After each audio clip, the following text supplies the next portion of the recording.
మంచి స్నేహితుడెవరు? చాలా కాలం క్రిందట మంచి తెలివితేటలు, వివేకం ఉన్నొక రాజు ఉండేవాడు. అతడి పేరు ప్రతిష్టలు ఇతర రాజ్యాల వరకు పాకిపోయినవి.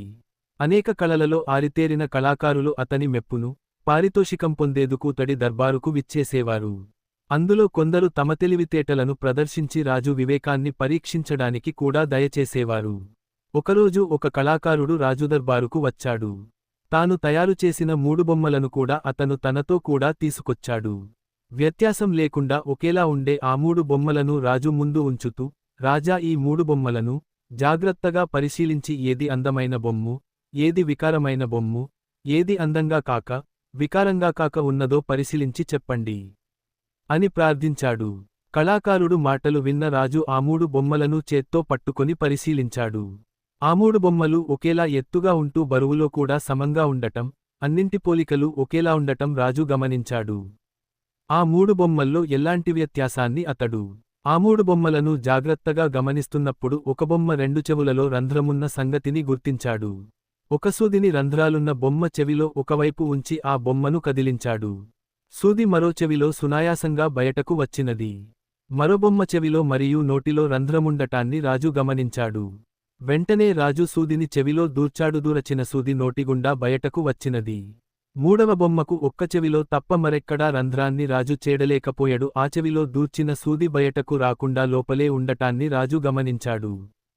తాను చేసిన పనులను గురించి రాజు గంభీరంగా ఆలోచించాడు. కాసేపైన తరువాత ఆ కళాకారుణ్ణి ఉద్దేశించి, మీరు చాలా తెలివిగలిగిన కళాకారులు అని అభినందించాడు.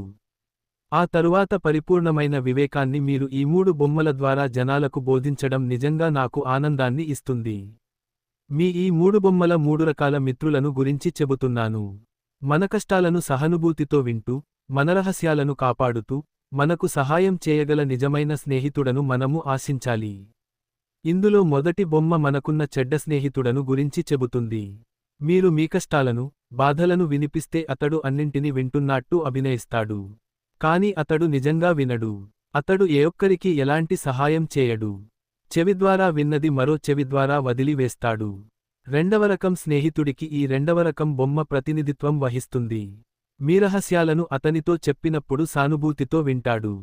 కాని ఇతడు చాలా ప్రమాదకరమైన వ్యక్తి. మీ రహస్యాలను ఇతడు బట్టబయలు చేస్తాడు. ఇతడు తనలో మన రహస్యాలను దాచడు. ఈ మూడవ బొమ్మే చాలా ఉత్తమమైనది. ఈ బొమ్మ ఒక ఉత్తమ స్నేహితుడికి ప్రతిరూపం. మీరు చెప్పే మాటలను అతడు చాలా ఓపికతో శ్రద్ధతో వింటాడని మీరు నమ్మకంగా నమ్మవచ్చును. మీ రహస్యాలను అతడు తనలో భద్రంగా తనలో దాచుకుంటాడు. ఎంత కష్టమైనా సరే అతడు ఆ రహస్యాలను బట్టబయలు చేయడు. ఇటువంటి మిత్రుడి సన్నిధిలో మీరు సురక్షితంగా ఉండగలరు. రాజుగారి మాటలు, విశదీకరణ ఆ కళాకారుడికి బాగా నచ్చినాయి. అతడు రాజు వివేకాన్ని, తెలివితేటలను పొగిడాడు. నీతి: మీ స్నేహితుల రహస్యాలను బయటపెట్టకండి.